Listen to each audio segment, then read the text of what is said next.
चले, अब देखिए ये जो चैप्टर नंबर तीसरा है उसको पढ़ने से पहले एमसीक्यू देख लीजिए कि आपसे एग्जाम में क्वेश्चन किस तरह से रहेगा। पहले क्वेश्चन देख लेते हैं, इसका स्टेटमेंट देख लेते हैं, उसके बाद जो है हम लोग किताब पढ़ेंगे। क्योंकि सबसे पहले क्या करना, डिमांड पहले क्रिएट कीजिए हमको किस तरह के एग्जाम, किस तरह के प्रश्न के लिए तैयार रहना है, और उसके बाद पढ़ना है। जैसे देखिए क्वेश्चन नंबर पहला, इसका जरा जवाब दीजिए। क्वेश्चन क्या कहता है, द्रव्यमान संरक्षण तथा स्थिर अनुपात के नियम के संदर्भ में निम्नलिखित कथनों पर विचार करें। द्रव्यमान संरक्षण तथा स्थिर अनुपात, क्या था इसका नियम जरा बताइएगा।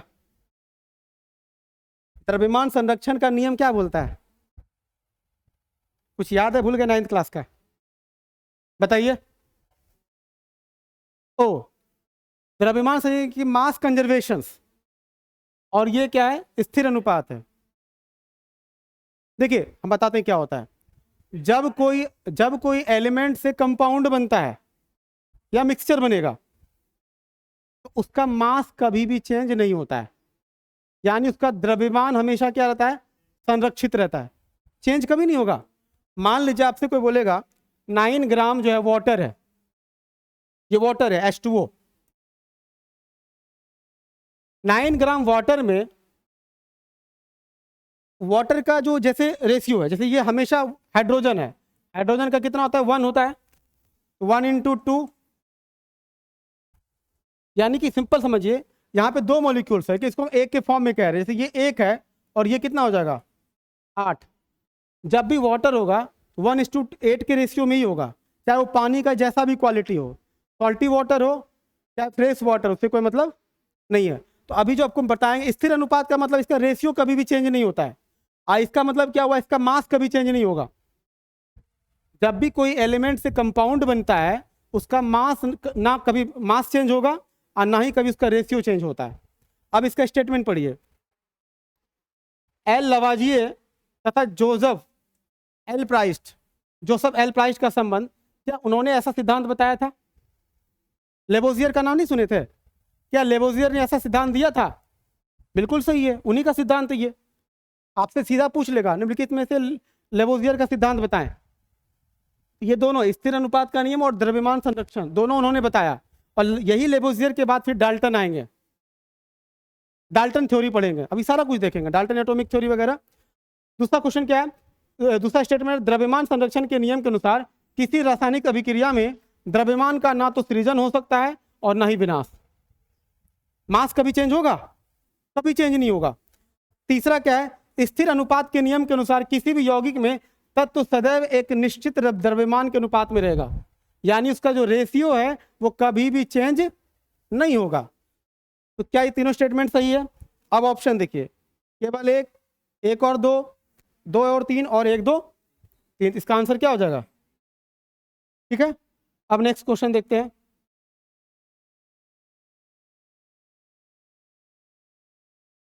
देखिए अगला क्वेश्चन है, निम्नलिखित में से कौन परमाणु सिद्धांत के प्रस्तुतकर्ता के रूप में माना जाता है। इन्होंने परमाणु का सिद्धांत दिया था, सीधी सी बात ये आएगा।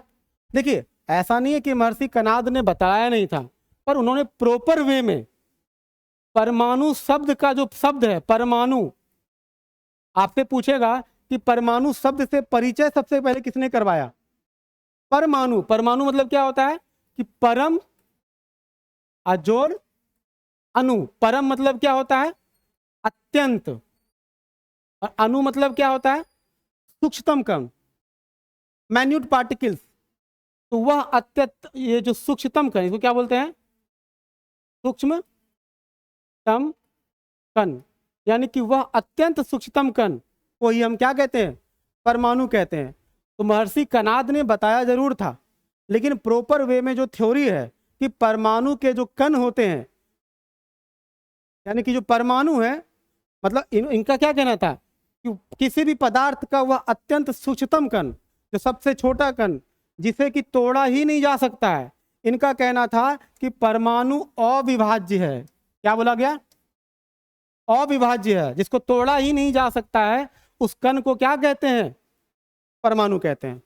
तो वास्तव में सिद्धांत कौन दिया, जॉन डाल्टन, इसलिए कंफ्यूज। लेकिन परमाणु शब्द पूछेगा तो हम किसके बारे में बताएंगे?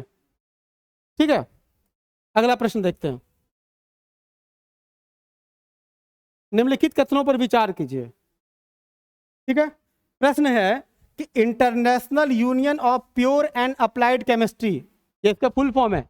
कई बार इसका फुल फॉर्म ही केवल पूछ देता है कि जरा इसका फुल फॉर्म बताना, क्या हो जाएगा? इंटरनेशनल, ये क्या है?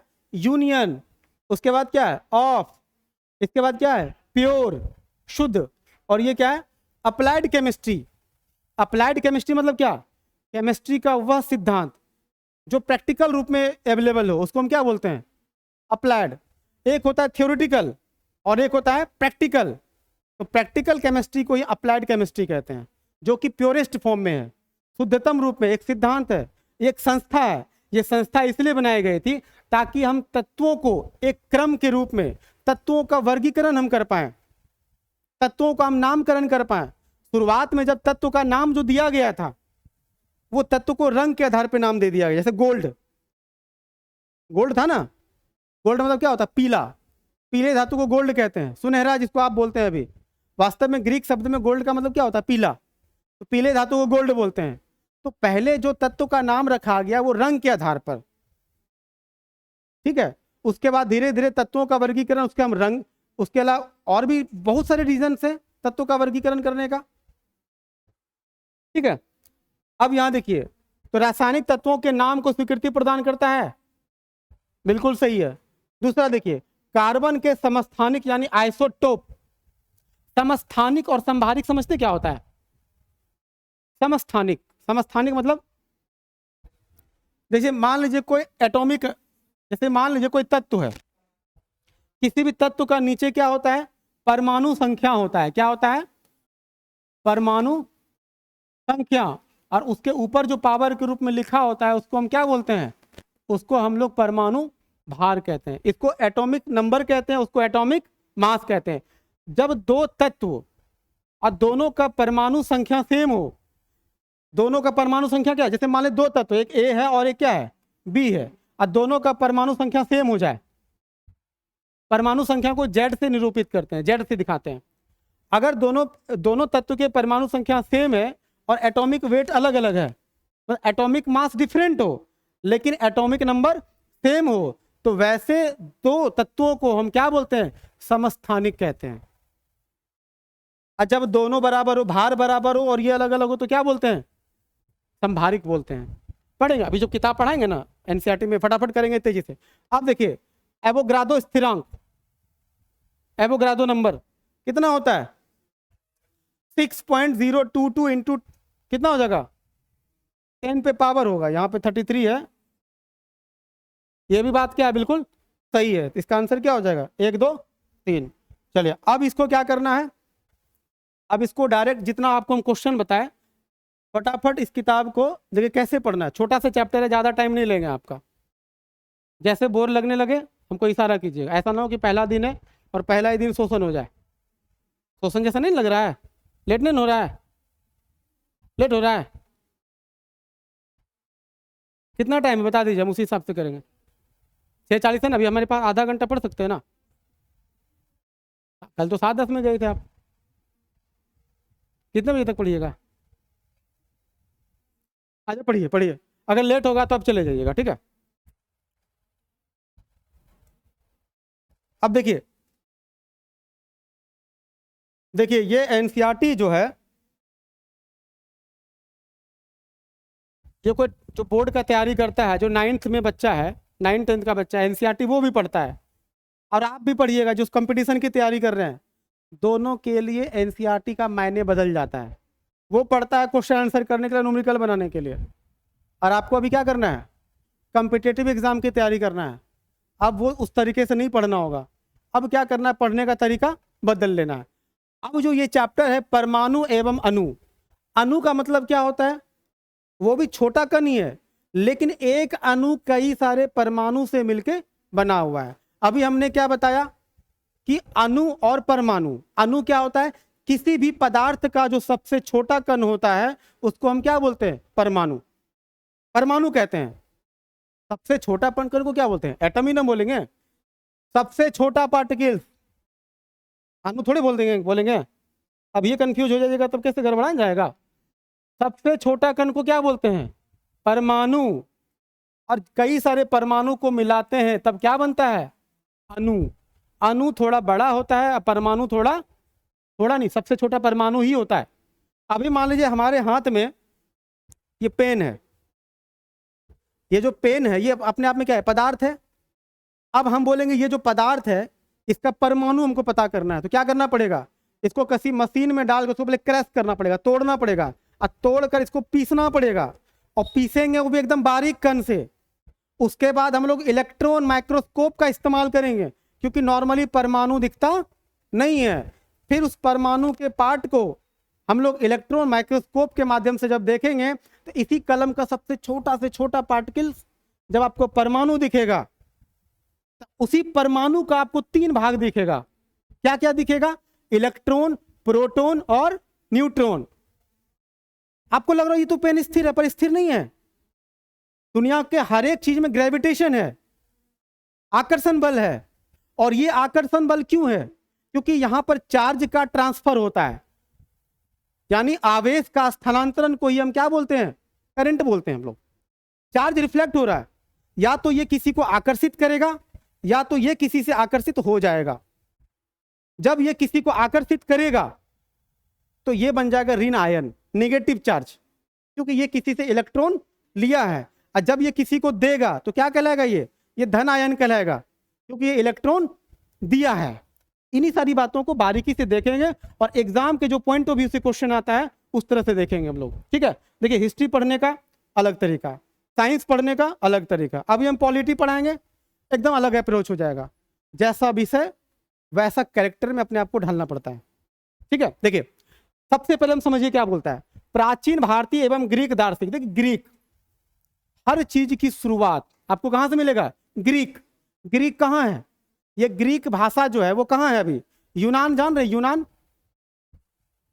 यूनानी देखें, ग्रीस देखें। ग्रीस एक कंट्री है, यूरोपियन कंट्री है। थोड़ा आप जाइए मेडिटेरियन सी के ऊपर होगा, यहीं से पिलका पिलका दिख रहा है हमको। नहीं दिख रहा होगा तो घर में देख लीजिएगा आराम से। ठीक है, देखिए तो ग्रीक दार्शनिक थे। देखिए अब ये देखिए जो सिद्धांत है ना, इसमें हुआ क्या है? दार्शनिक और वैज्ञानिक में फर्क होता है। दार्शनिक मतलब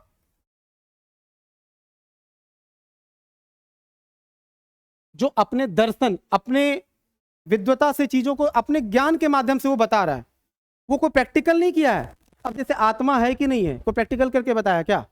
लेकिन जो फिलोसफर वो क्या बोलते हैं? आत्मा अजर अमर है। अब उनको कहो प्रूफ करके दिखाओ, कर पाएंगे? नहीं। अब आत्मा है कि नहीं है, आज तक यही सबसे बड़ा मुद्दा है। ईश्वर है कि नहीं है, स्वर्ग लोक नरक लोक है कि? दार्शनिक मतलब क्या होता है? जिनका दार्शनिक शब्द दर्शन से निकला है। दर्शन मतलब क्या होता है? विचार। अलग अलग लोगों का विचार अलग अलग है। शुरुआत जो परमाणु का कंसेप्ट है वो दर्शन यानी कि फिलॉसफी के लेवल पे शुरुआत होता है। तो क्या बोलता है? प्राचीन भारतीय एवं ग्रीक दार्शनिक द्रव्य मतलब क्या होता है? मैटर, पदार्थ मतलब क्या? जिसमें मास हो, जो वॉल्यूम को ऑक्यूपाई करता हो, जो कुछ जगह छेकता हो, उसको हम क्या बोलते हैं? पदार्थ। प्रकाश पदार्थ है? लाइट? अब पूछ देगा निम्नलिखित में से कौन पदार्थ नहीं है, फिर आ जाइएगा। बहुत बेसिक क्वेश्चन है, पर आप सोच भी नहीं पाइएगा कि लाइट पदार्थ नहीं है। वो जगह नहीं छेक रहा है, उसका मास और वॉल्यूम लगभग निग्लिजिबल होता है। समझ पा रहे हैं? तो द्रव्य के अज्ञात एवं अदृश्य रूपों में सदैव चकित होते रहते हैं। पदार्थ की विभाज्यता के मत के बारे में भारत में बहुत पहले लगभग 500 BC, सोचिए कि दुनिया जिस समय कुछ नहीं जानता था, बकलोल था, हम लोग किस पे रिसर्च कर रहे थे? परमाणु पे।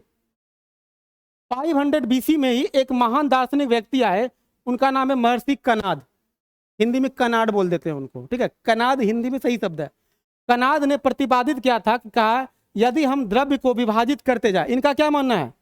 इनका मानना है कि यदि हम द्रव्य को विभाजित करते जाएं तो हमें छोटे छोटे कण प्राप्त होते जाएंगे। किसी भी पदार्थ को टुकड़ा करेंगे तो क्या होगा? छोटे छोटे पार्टिकल्स प्राप्त, और अंत में एक सीमा आएगी जब कण को पुनः विभाजित नहीं किया जा सकता है। एक लिमिट के बाद हम छोटे छोटे पार्टिकल्स और ज्यादा हम तोड़ नहीं पाएंगे, और वह जो सूक्ष्मतम कण है वो अविभाज्य होगा, यानी वो नहीं टूटेगा। और इसी बात को हम क्या कहा, इसी को इन्होंने क्या कहा, परमाणु कहा। तो अब आगे देखिए एक चीज क्या, सबसे पहले एकदम फटाफट करते चलिए, परमाणु के बारे में सबसे पहले किसने कहा, महर्षि कणाद ने बोला। एक दार्शनिक, पहला दार्शनिक आ गए। अब दूसरा दार्शनिक कौन आ जाएंगे, ऑप्शन में सब आ जाएगा। अभी किताब से क्वेश्चन अगर खोद खोद के बनाने लगेगा ना, हालत खराब करे, इसलिए एक एक पॉइंट को पढ़िए। अगला देखिए क्या बोलता है, यहां देखिए दूसरा दार्शनिक है पकुधा कत्यायन। पकुधा कत्यायन ने इस मत को विस्तृत रूप से समझाया और कहा कि ये कण सामान्यतः संयुक्त रूप में पाए जाते हैं जो हमें द्रव्यों के रूप में भिन्न भिन्न रूपों को प्रदान करते हैं। इनका कहना है कि जो पार्टिकल्स है, जो परमाणु है, वो सभी जगह विद्यमान है और यही आपस में जुड़कर क्या बन जाते हैं, पदार्थ बनते हैं। ये भी लगभग उसी बात को सेम ही चीज कहा। तो ये क्या नाम है इसका, पकुदा।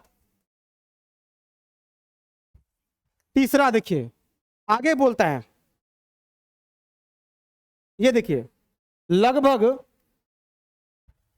हाँ लगभग इसी समय ग्रीक दार्शी था, उसका नाम क्या था, डेमोक्रिटस नाम था। डेमोक्रिटस एवं ल्यूसिपस, वैज्ञानिक का नाम भूलना नहीं है, क्वेश्चन वहीं से आएगा। ल्यूसिपस ने कहा, सुझाव दिया कि यदि हम द्रव्य को विभाजित करते जाएं तो एक ऐसी स्थिति आएगी जब प्राप्त कण को विभाजित नहीं किया जा सकेगा। उन्होंने इस अविभाज्य कणों को ही क्या बोला, बतवा तो वही बोल रहे हो, जो बात कणाद ने कहा, जो बात पकुदा ने कहा और जो बात ल्यूसिपस या डेमोक्रिटस, यहाँ दो वैज्ञानिक है, तो टोटल कितने हो गए, 4। ठीक है, और ये सभी सुझाव क्या थे, दार्शनिक विचारों पर आधारित था। इन विचारों की वैधता सिद्ध करने के, चूंकि इनके विचार थे, कोई प्रूफ नहीं था, एविडेंस नहीं था, इनकी विचार को प्रूफ करने के लिए ब्रिटेन में यानी कि यूके में जब वहां पे जो क्रांति हुई, औद्योगिक क्रांति, इंडस्ट्रियल रिवॉल्यूशन हुआ, तब जाकर के 18वीं शताब्दी में कोई अधिक, देखिए 18th सेंचुरी तक भी कुछ खास ज्यादा काम नहीं हो पाया। 18वीं शताब्दी के अंत तक, अंत मतलब क्या, 1790 की बात बोल रहे हैं। 18वीं शताब्दी कब से कब तक होगा, 1700 से लेकर के 1799, ये तो पता है ना। 18वीं शताब्दी यानी 1700 से लेकर 1799। एक कम से क्यों लेते हैं, क्योंकि ईस्वी की शुरुआत 0 से हुई थी। पहली शताब्दी तो 0 से लेकर के 100, दूसरी शताब्दी 100 से लेकर के 199। समझ में आ रहा है हम क्या बोलना चाह रहे हैं। अब ये क्या बोलता है, वैज्ञानिकों ने तत्वों और यौगिकों के बीच भेद को समझाया तथा स्वाभाविक रूप से पता करने की इच्छुक हुई कि जो तत्व है वह क्यों संयोग करते हैं। इन्होंने क्या बोला कि दो तत्व अगर आपस में संयोग कर रहा है उसके पीछे का रीजन बतलाने का प्रयास किया। ठीक है, उसके बाद देखिए इन्होंने एक और वैज्ञानिक आया, उस वैज्ञानिक का नाम क्या है, लेबोजियर। 4 पहले था, अब एक यही आया। अब यहां से चीजें थोड़ा स्थिर होगा। अभी तक जो केवल चल रहा था वो सब दार्शनिक विचार देने वाले थे। अब जो सपना तुमने देखा सच कौन करेगा, लेबोजियर।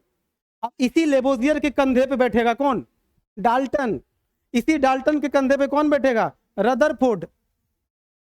कंधे पे बैठने का मतलब समझ रहे हैं ना, कि पिछला वैज्ञानिक कुछ दिया तभी तो अगला वैज्ञानिक कुछ कर पाया। अब इन्होंने क्या बोला, इन्होंने कहा कि रासायनिक संयोजन के लिए 2 चीजें इंपॉर्टेंट है। पहला चीज क्या है, इन्होंने 2 नियम बताया। रासायनिक संयोजन के नियम के लिए 2 चीज बताया।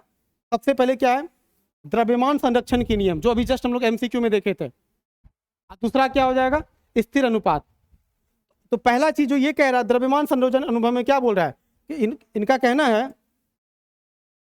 कि जब रासायनिक परिवर्तन संपन्न होता है तो तब क्या द्रव्यमान में कोई परिवर्तन होता है, कोई चेंजिंग नहीं आता है। क्रियाकलाप भी करके दिखाया है। जैसे मान लो यहाँ पे 2 चीजों को मिला रहे हैं, एगो एक्स बकेट एगो वाई बकेट है। इधर ले लेते हैं कॉपर सल्फेट, CuSO4 बोलते हैं इसको। उसके बाद क्या यहाँ पे सोडियम कार्बोनेट, दोनों को मिलाएंगे। अब मिलाने के बाद जो नया चीज बनेगा, इसमें सोडियम कॉपर सल्फेट और सोडियम कार्बोनेट का जो इसका द्रव्यमान है वो नहीं बदलेगा, क्योंकि द्रव्यमान कभी भी चेंज। इसी प्रकार से बेरियम क्लोराइड और सोडियम सल्फेट को भी मिलाएंगे तो कभी चेंज नहीं होगा। लेड नाइट्रेट यानी कि PbNO3 है ना, PbNO3 लेड नाइट्रेट और सोडियम क्लोराइड नमक मिला देंगे, जो बनेगा तो उसमें भी कोई चेंजिंग नहीं होता। अब इसी बात को देखिए यहाँ पर कैसे बताया है। यहाँ पे कहता है कि एक सॉल्यूशन ले लीजिए, इसको थोड़ा बड़ा कर देते हैं, है ना। एक सॉल्यूशन ले लीजिए और इस सॉल्यूशन में क्या किया गया है, इस विलियन को फ्लास्क में डाला, एकदम प्रैक्टिकल जो किया, एकदम हम लोग लाइन बाय लाइन, ताकि समझ में अच्छे से आ जाए। आप लोग पढ़े तो खाली रिवीजन करना है, ऐसा नहीं कि समझ में नहीं आ रहा होगा। अब यहाँ देखिए फ्लास्क, यहाँ पे डोरी है, यहाँ पे कॉर्क है। कॉर्क इसलिए लगाते हैं ताकि रिएक्शन मतलब बाहर ना हो जाए, ऑक्सीजन से रिएक्शन ना कर पाए, ढक्कन है वो। ये फ्लास्क है, ये छोटी परख नली है। ये जो छोटा वाला डब्बा जो देख रहे हैं परख नली, इसमें एक्स सॉल्यूशन रखा था, अभी जो जस्ट हम ऊपर देखे, और ये क्या है, वाई।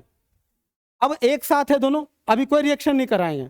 अभी कह रहा है कि अंतर्वस्तु फ्लास्क को सावधानी पूर्वक तौल लीजिए, एक्स और वाई को वहां तौल लो, और तौलने के बाद दोनों को क्या करेंगे, मिला देंगे। क्या देखते हैं, मिलाने के बाद कोई चेंजिंग है, कोई चेंजिंग नहीं है। यही बात ये कहना चाह रहे हैं, ठीक है। अब इसके आगे बात देखिए यहाँ पे क्या बोल रहा है। अब ये बात इंपॉर्टेंट है, ये वाला बात, यही आपको पढ़ना है। द्रव्यमान संरक्षण के नियम के अनुसार रासायनिक अभिक्रिया में द्रव्यमान का ना तो सृजन किया जा सकता है और ना ही विनाश। यही थ्योरी था आपका, ये पहला थ्योरी था। किसका पढ़ रहे हैं हम लोग, लेबोजियर का। किसका पढ़ रहे हैं, लेबोजियर। लेबोजियर ने ऐसा क्यों कहा, इन्होंने ये थ्योरी क्यों दिया, क्योंकि उनको तत्व जो आपस में संयोग करके यौगिक बना है, यौगिक करने के दौरान परमाणु के स्तर पर क्या परिवर्तन आता है, ये उन्होंने बतलाया कि परमाणु का जो भार होता है उसमें कोई चेंजिंग नहीं आता है, मास सेम रहेगा। लेबोजियर ने पहला थ्योरी क्या दिया, द्रव्यमान संरक्षण का नियम दिया। उसके अनुसार क्या बोलता है कि किसी भी रासायनिक अभिक्रिया में ना तो द्रव्यमान का सृजन होगा और ना ही तो द्रव्यमान का विनाश होगा। दूसरा कहता है स्थिर अनुपात का नियम। यह कहता है कि लेबोजियर एवं अन्य वैज्ञानिकों ने इस बात पर प्रकाश डाला कि कोई भी यौगिक दो या दो से अधिक तत्वों से निर्मित होते हैं। यह बात सही है कि गलत, बताइए। यौगिक बनेगा तो दो या दो से अधिक तत्व मिलाएंगे तब ना यौगिक बनेगा। यौगिक भी शुद्ध पदार्थ है, उसको अशुद्ध मत मानिएगा, क्योंकि उसमें तत्व का जो अनुपात है वो फिक्स है, इसलिए वो क्या कहलाया, यौगिक। लेकिन जब बात मिश्रण की होती है तो मिश्रण में भी समांगी मिश्रण होता है और विषमांगी मिश्रण होता है, होमोजीनस और हेट्रोजीनस, देखेंगे सारा चीज। अब ये क्या कहते हैं, इस प्रकार प्राप्त यौगिकों में इन तत्वों का अनुपात हमेशा क्या होगा, स्थिर होगा, चाहे इसे किसी भी स्थान से प्राप्त किया गया हो, नाला का पानी हो, समंदर का पानी हो, चाहे डिस्टिल वाटर हो। जो पानी का जो अनुपात है, जैसे वाटर का हमने जो बताया, जैसे यहाँ देखिए 9 ग्राम वाटर को जब भी ब्रेक करेंगे तो उससे हमेशा क्या निकलेगा, 1 ग्राम हाइड्रोजन निकलेगा और 8 ग्राम क्या निकलेगा, ऑक्सीजन निकलेगा, फिक्स है। ये कभी भी चाहिए, चाहे पानी गंदा क्यों ना हो। आगे कहता है इसी प्रकार से NH3 की बात करता है, अमोनिया आप लोग जानते होंगे, NH3 हाइड्रोजन का एक होता है ना, 1 गुना 3, यहाँ कितना हो जाएगा 3।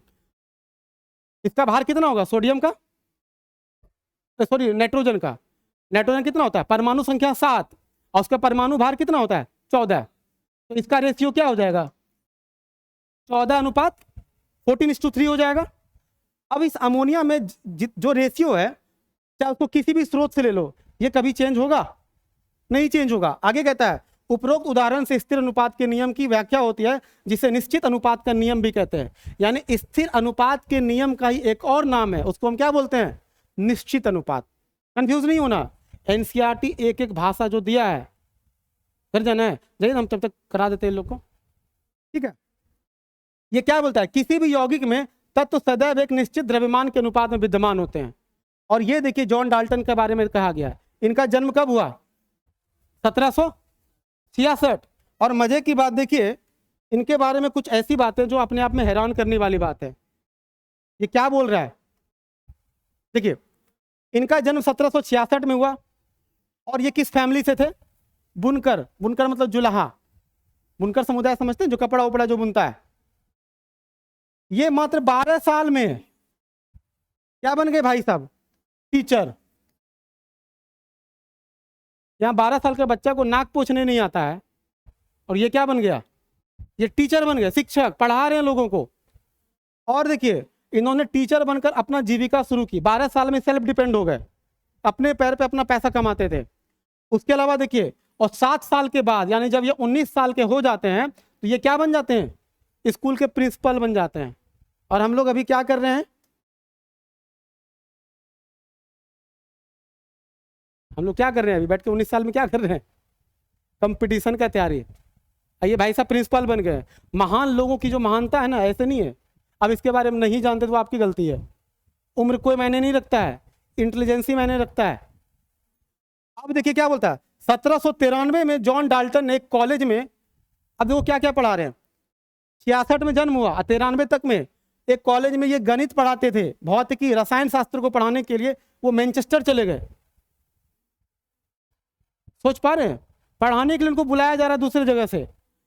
अच्छा, वहां पर उन्होंने अपने जीवन का अधिकांश समय शिक्षण और शोध कार्य में रिसर्च किया और 1808 में इन्होंने अपने परमाणु सिद्धांत दिया। तो पूछ सकता है कि परमाणु सिद्धांत कब दिया, तो क्या बोलेंगे 1808। जितना एनसीईआरटी बॉक्स बनाता है ना, वो सब बॉक्स इंपॉर्टेंट है। एक्सपेरिमेंट मत पढ़ो एग्जाम के लिए, लेकिन जो बॉक्स में देता है बहुत इंपॉर्टेंट है। पूछ देगा जॉन डाल्टन के बारे में, इन्होंने कब थ्योरी दिया था। हो सकता है डेट ऑफ बर्थ ना पूछे, कब पैदा हुआ था, थ्योरी तो पूछेगा ना कब दिए थे। ठीक है, वैज्ञानिकों की अगली समस्या क्या था, अभी तक प्रॉब्लम क्या हो रहा है कि केवल और केवल हम लोग स्थिर अनुपात और ये सब पढ़ रहे हैं। अगली समस्या, इन नियमों की उचित व्याख्या करने। अभी जो 4 वो जो थ्योरी देखे थे, सब थ्योरी दे रहे थे। लेबोजियर भी एक लिमिट तक बोल पा रहा है। अब कमाल होगा डाल्टन का, देखिए इन्होंने क्या बोला, इन्होंने कहा द्रव्यों की प्रकृति के बारे में एक आधारभूत सिद्धांत। डाल्टन ने द्रव्यों की विभाजिता पर विचार किया। द्रव्य मतलब पदार्थ को तोड़ा जा सकता है। इन्होंने क्या बोला, ग्रीक दार्शनिकों के द्वारा द्रव्यों के सूक्ष्मतम अविभाज्य कण, जिसे परमाणु नाम दिया गया था, उसे डाल्टन ने भी क्या बोला, मतलब वह अविभाज्य कण जो इनडिविजिबल पार्टिकल्स होता है, यानी जो इनडिविजिबल था, इनडिविजिबल पार्टिकल्स को ये भी क्या बोला, ये भी परमाणु भी बोला। मतलब नाम में कोई कंफ्यूजन नहीं है, नाम हम भी परमाणु बोल रहे हैं, आप भी परमाणु बोल रहे थे, कंसेप्ट अब बदलेगा। डाल्टन के परमाणु सिद्धांत ने द्रव्यमान के संरक्षण के नियम एवं निश्चित अनुपात के नियम की युक्त व्याख्या की। यानी कि जो लेबोजियर ने सिद्धांत दिया था, उस सिद्धांत का सही तरीके से एक्सप्लेनेशन किसने दिया, डाल्टन ने दिया। अधूरा छोड़ दिया था, वो बोला लेकिन क्लैरिटी नहीं था उसकी बातों में, कोई रिसर्च बुक नहीं छपा था। और डाल्टन ने इसी चीज को क्या किया, खुलेआम प्रस्तुत किया। जैसे एग्जांपल आपको देते हैं, थोड़ा इतिहास पढ़े हैं तो थोड़ा दे देते हैं आपको। तुलसीदास ने रामचरितमानस लिखा, वो लिख पाए क्योंकि उनसे पहले वाल्मीकि ने रामायण लिख दिए थे। सबसे पहले किन्होंने लिखा, रामायण वाल्मीकि ने लिखा था। तो वाल्मीकि ना लिखे होते तुलसीदास लिख देते अपने मन से। तमिल में रामायण, उसका नाम है शिलप्पाधिकारम, तमिल रामायण है, वो लिख देता बिना रामायण पढ़े। यही चीज करे जब तक पीछे नहीं। अब आगे क्या बोलता है, ये इंपॉर्टेंट है।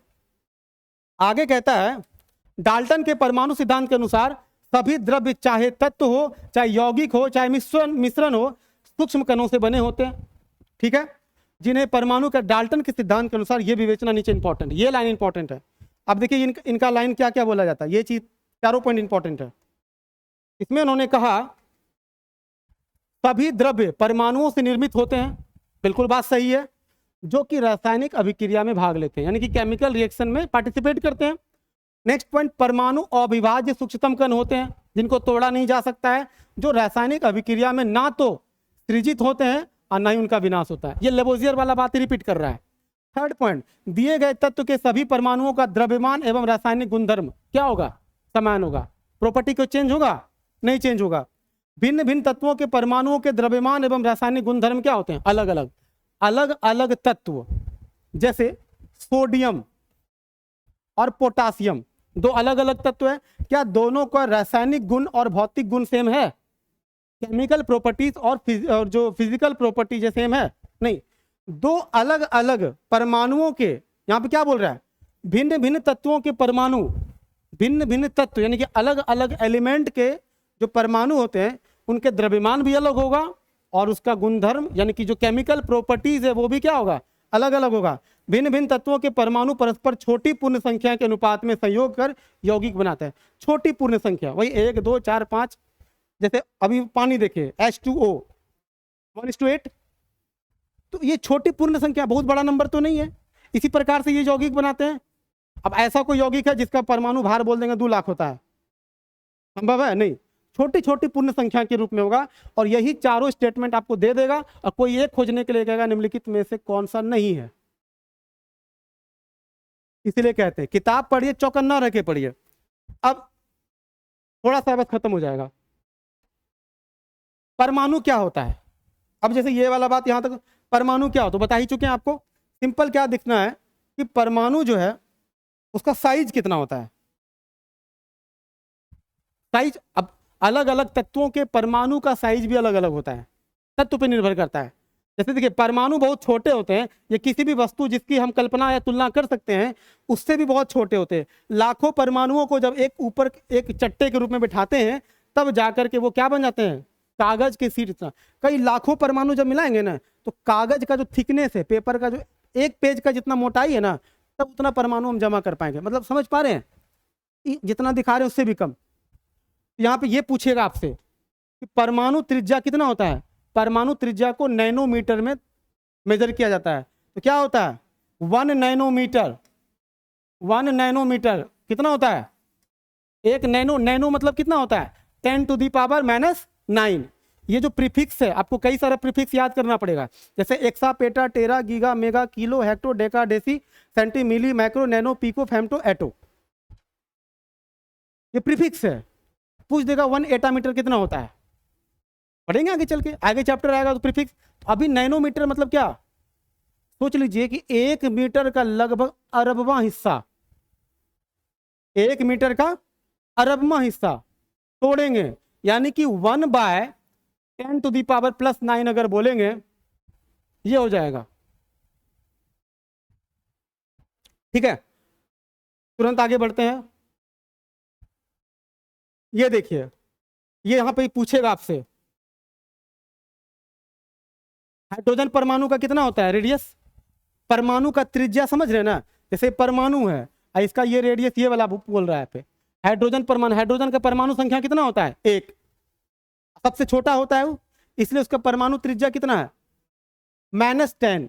तो जितना माइनस में ज्यादा पावर होगा उतना छोटा होगा ना, क्योंकि 10⁻⁻10 का मतलब क्या हो गया, इसका मतलब 1/10⁻10, यानी 1 मीटर को 10/10 से हम डिवाइड कर रहे हैं। उसके बाद जल अणु यानी वाटर H2O कितना है -9। हीमोग्लोबिन अणु जो हमारे खून का जो रक्त है उसका कितना है -8। रेत कण, बालू का जो छोटा छोटा पार्टिकल्स जो दिखता है आपको वो कितना है -4। चींटी -3 और सेब, तो सेब का छोटा वाला था ना, मतलब ये उतना बड़ा मत समझिएगा। तो यहां पर ये देखिए क्या बताया, जब परमाणु का आकार इतना सूक्ष्म है कि हम नगण्य मान सकते हैं, इसके बारे में सोचें। देखिए अब यहां पर क्या बोल रहा है, अब यहां पर दिखाया गया सिलिकॉन का एक, सिलिकॉन जानते हैं ना, सिलिकॉन को इलेक्ट्रॉन माइक्रोस्कोप से देखा है तो परमाणु ऐसा दिख रहा है। सिलिकॉन का एक सीट है मात्र, सिलिकॉन नहीं जानते हैं, आपके मोबाइल का जो बैक कवर होता है सिलिकॉन से बना होता है वो भी, तो जो रबड़ जैसा जो दिखता है। अब यहां देखिए विभिन्न तत्वों के परमाणु के आधुनिक प्रतीक क्या है, सिंबल क्या है इसका। अब यहां देखिए हाइड्रोजन के लिए क्या, ये जो थ्योरी किसने दिया था बर्जिलियस। बर्जिलियस ने तत्वों के एवं प्रतीकों का सुझाव दिया जो उन तत्वों के 1 या 2 अक्षरों से प्रस्तुत होता है, जैसे हाइड्रोजन, कार्बन। घर जाना है, अच्छा ठीक है चाहिए, हाँ जी कोई दिक्कत नहीं, जिनको ठीक लग रहा है रुकिए, कोई दिक्कत नहीं है। बाकी बस वही टाइम जो आपका 5 बजे है, अब्सेंट नहीं होइएगा, रेगुलर सिर्फ रहिएगा, तो आपको धीरे धीरे समझ में आएगा। ठीक है, हाइड्रोजन सिंबल है उसका, carbon, oxygen, phosphorus, sulphur, iron, copper, सीसा, सिल्वर, गोल्ड, प्लेटिनम और पारा, है ना। हाँ सब ये बर्जिलियस ने दिया था। प्रारंभ में तत्वों के नामों की व्युत्पत्ति उन स्थानों के, देखिए शुरुआत में जो तत्व का जो नाम दिया गया वो वहां के जगह के नाम के हिसाब से दिया गया। जैसे देखिए यहां पे क्या बोल रहा है, यहां पे देखिए क्या बोला गया है, जैसे कॉपर, कॉपर का नाम किससे पड़ा है, साइप्रस से उत्पन्न हुआ है, कुछ तत्वों के नामों को विशिष्ट रंग के नाम से लिया गया। तो देखिए, तत्व का जो नाम रखा गया है जगह के नाम के आधार पर भी रखा गया है और रंग के नाम पर आधार पर रखा गया है। जैसे गोल्ड का अंग्रेजी के उस शब्द से लिया गया जिसका अर्थ क्या होता है? पीला। अब आईयूपीएसी ने क्या किया, एक अंतर्राष्ट्रीय वैज्ञानिक संस्था है जो तत्वों के नामों, प्रतीकों और मात्रकों की स्वीकृति प्रदान करती है। अधिकतर तत्वों के प्रतीक उन तत्वों के अंग्रेजी नाम से लिया गया। आईयूपीएसी क्या बोला?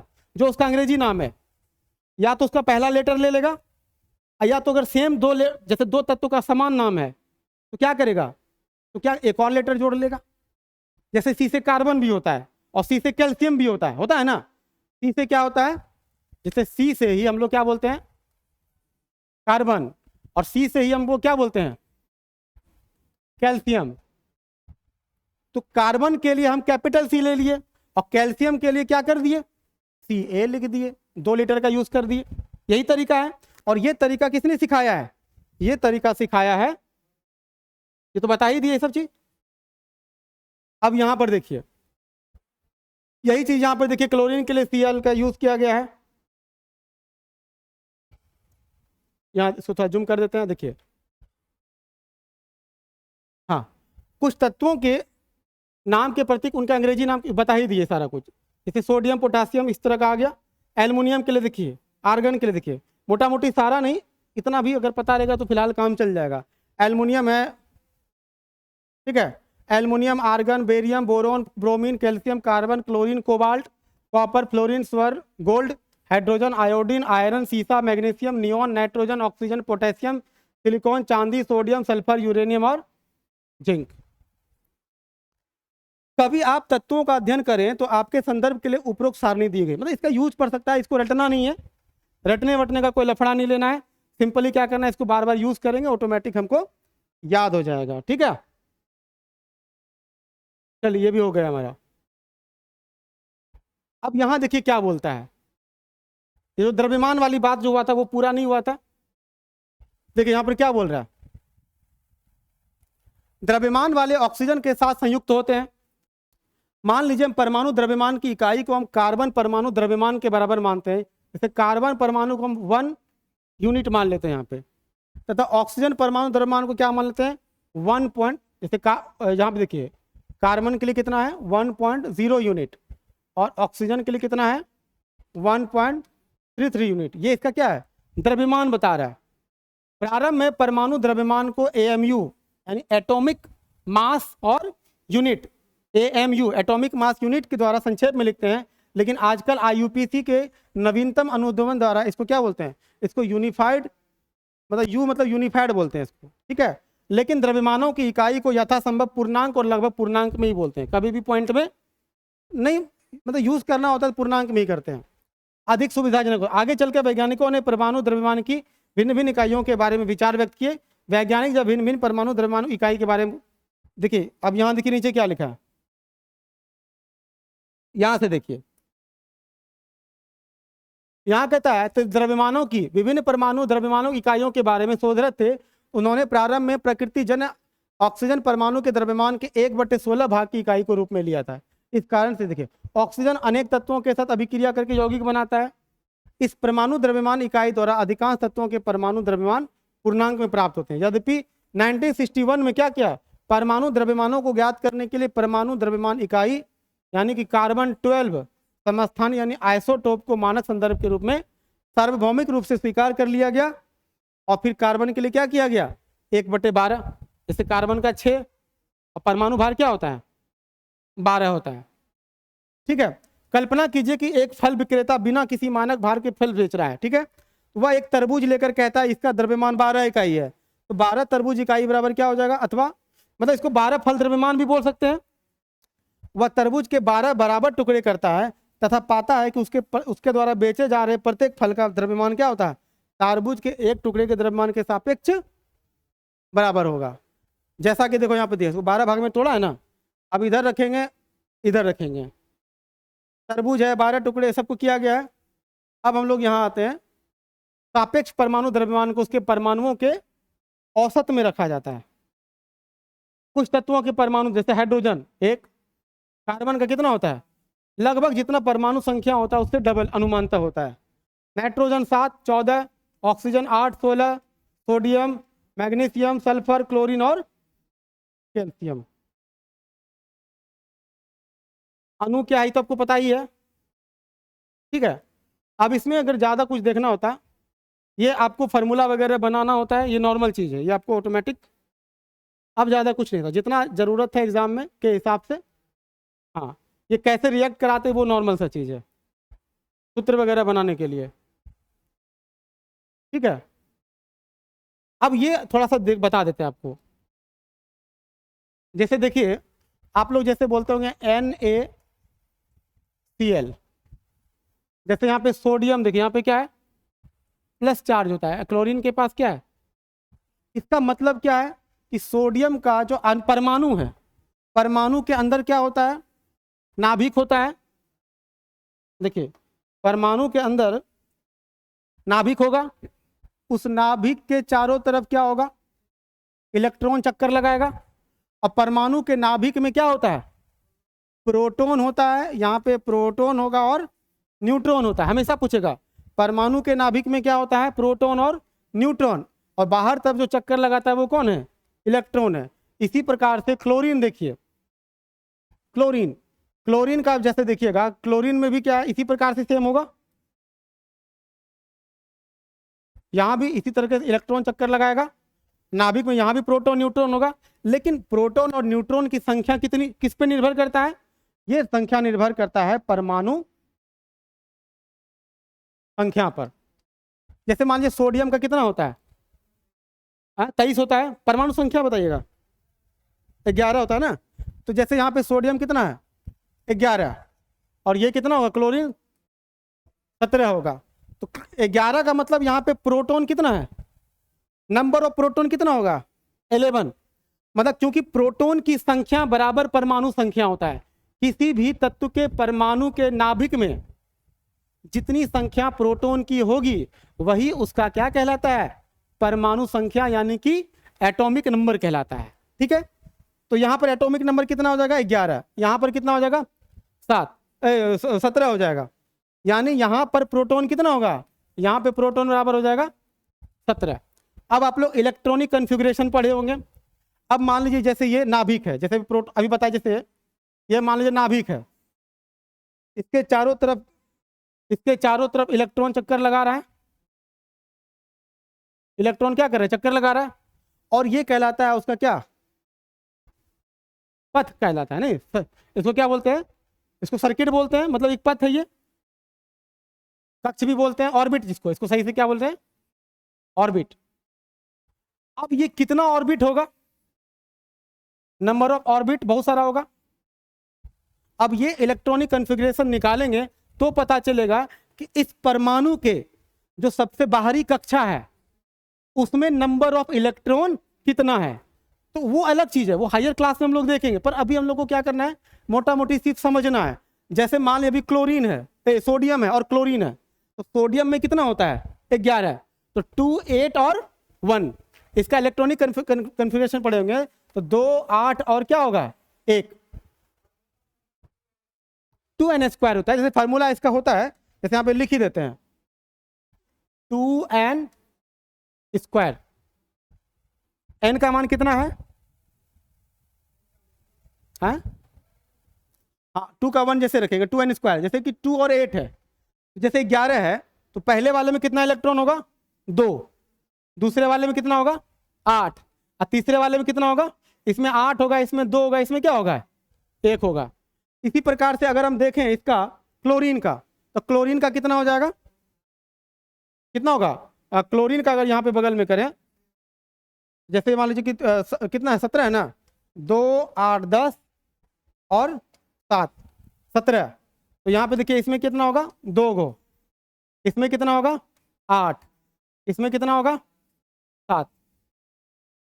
मतलब अगर आप इसको समझाना चाहें तो आप इसको डायरेक्ट समझाते हैं, रुकिए इसको व्हाइट बोर्ड पे ले जाते हैं। देखिए जैसे अभी किसको करा रहे थे, Na+Cl है ना, Na प्लस क्लोरीन, Na का कितना अभी हम जस्ट बताए, 11, इसका कितना होता है, 17। तो इसका जो जैसे यहाँ पे क्या है, प्रोटॉन और न्यूट्रॉन है, यहाँ पे नाभिक है। अब इसमें जो देखिए ये क्या है, ऑर्बिट है।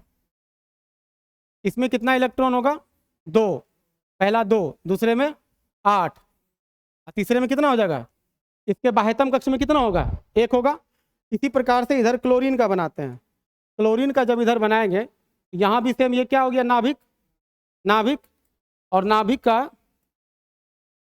जैसे देखिए ये एक कक्षा है,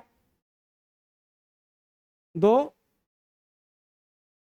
तीसरा लेते हैं, तो देखिए पहले में कितना हो जाएगा, 2, दूसरे में 8 2 10, इसमें क्या हो गया। अब देखिए यहाँ पर ये जो तत्व था हमारे सोडियम, सोडियम के बाहरी कक्ष में कितना था, 1 इलेक्ट्रॉन, इसके बाहरी कक्ष में कितना है, 7 इलेक्ट्रॉन है। अब देखिए कहा जाता है कि जब 2 केमिकल रिएक्शन, जब 2 तत्व आपस में जुड़ेंगे वो ऑक्टेट पूरा करता है, अष्टक पूरा करता है। अष्टक मतलब होता है कि वो अपने बाह्यतम कक्ष में 8 रखना चाहेगा हमेशा, तभी वो स्टेबल हो पाएगा, नहीं तो स्टेबल नहीं हो पाएगा। अब देखिए या तो क्लोरीन 7 इलेक्ट्रॉन को लूज कर दे दे किसी को, किसको, कहां चला गया, हाँ किसको दे देगा, सोडियम को, तो इसको ऊर्जा ज्यादा बर्बाद होगा, एनर्जी ज्यादा लॉस होगा। 7 है इसके पास, 7 लॉस करने का मतलब एनर्जी बहुत लूज करना पड़ेगा, जबकि इसके लिए 1 इलेक्ट्रॉन देना कोई बड़ी बात नहीं है। और ये क्या करेगा, ये यहां से इलेक्ट्रॉन का स्थानांतरण करेगा, इलेक्ट्रॉन का शेयरिंग करेगा। अब जाकर के ये सोडियम और क्लोरीन आपस में क्या हो जाएगा, मिल जाएगा, और मिलने के बाद ये क्या बन जाएगा, नमक बन जाएगा। अब यहां पर प्लस देने का रीजन था क्योंकि ये इलेक्ट्रॉन को दे रहा है, और जो इलेक्ट्रॉन को देता है उसको हम क्या बोलते हैं, उसको धन आयन कहते हैं, और जो लेता है उसको हम क्या बोलते हैं, उसको हम लोग ऋण आयन कहते हैं, धन आयन और ऋण आयन कहते हैं। अब जाकर के ये कंपाउंड बनेगा। मोटा मोटी इस चैप्टर में हमारा यही था, ठीक है। अब पढ़ते हैं हम लोग नेक्स्ट अगले दिन।